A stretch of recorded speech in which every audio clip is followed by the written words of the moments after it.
tầm máu này nhắm chun máu đó rồi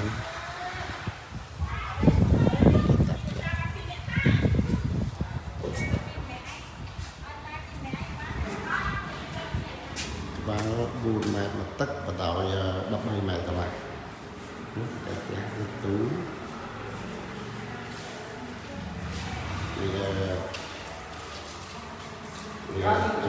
quay lại với dịch cảm sẽ hồng mẹ thôi thì còn mình sẽ mình cái đoạn này thọ lắm nên tiếp trong cái phải chèn bằng bò lần lần rất là tốt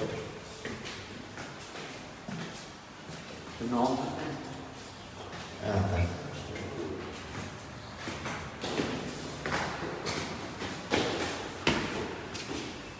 tốt thầu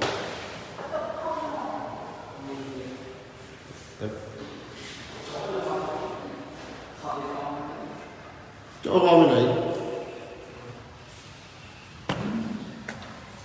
anh em bên về đồng đà một cái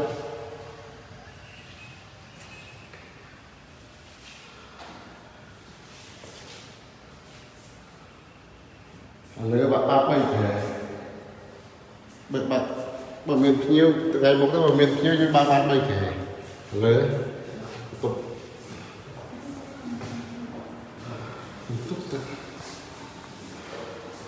anh ấy bạn một thề